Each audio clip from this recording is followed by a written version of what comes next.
USA Tonight. Tonight, we have a very special program coming to you live all the way from Germany as we celebrate our victory. And with the two most distinguished and well-known figures to discuss the war in Hamburg. Please give a warm welcome to Maria and Robert Healy.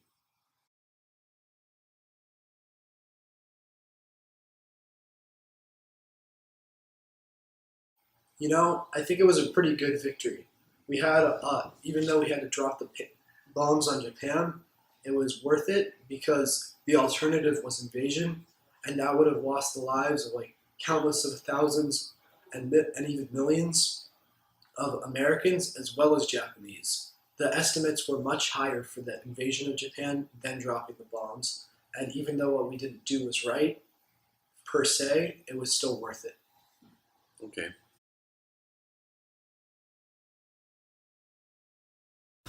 What do you think, Maria?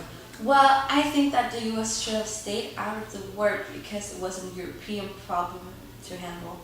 British and France should have been handling Hitler way earlier on because by allowing him to conquer countries before made that he gained power and then it just made everything to a much bigger problem.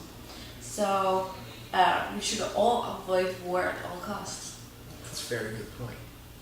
What do you think about the atomic bombs being dropped and then how indiscriminately killed men, women, and children who were not even in the military and they were civilians? As I said before, if it's going to be a just war, you cannot drop a bomb that killed this mass amount of people.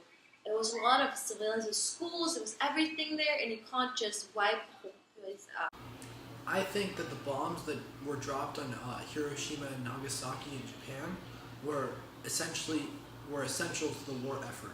Japan at the time had a culture that said no surrender, and the thing is that hundreds of thousands of lives would be lost either way if we dropped the bombs or did not drop the bombs, because the only other option to end the war was by invading the Japan homeland, and that would mean not just hundreds of thousands of lives lost on the Japanese side, but hundreds of thousands of Allied lives lost.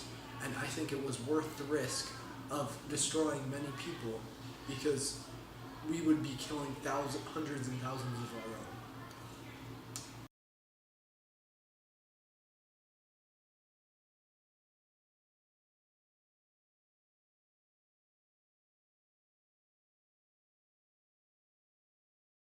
So I really think that what we said, the U.S. and Great Britain and France, what we said were the true intentions on why we thought we got in a war with Germany and Japan. Great Britain and France saw injustices being done in Czechoslovakia and Poland when Germany invaded them, and the U.S. was attacked with no just cause because of the bombings of Pearl Harbor, and it caused us to react. I mean, what were we supposed to do? Not get mad at them? So for the weather, right here in California, those of you who want to go to the beach know it's really, really, really hot. So overall, would you call this war a just war? So I say no to that the war was just, the cost was not clear, and for having a just war, you cannot kill civilians, and that's it. I would call this war a just war, simply for the fact that it was a war against terrible tyrants. Though the Allies didn't always do the most moral thing on many times, this war wouldn't have started without the aggressors on the other side. Like, we had a good cause and we had the right intentions to go in and stop the injustice and evil that was being done by the other side, which was the Axis powers. And though we killed civilians without any real intentions, I think that it helped the war effort, and that those civilians were trying to help the other side, which was by all means nowhere as good as us. And I'll leave you with that. Thank you so much for having us on, Felipe. Thank you for coming. And for our next segment, how do we rebuild from a war or genocide? That's it, folks. Stay safe, and God bless America.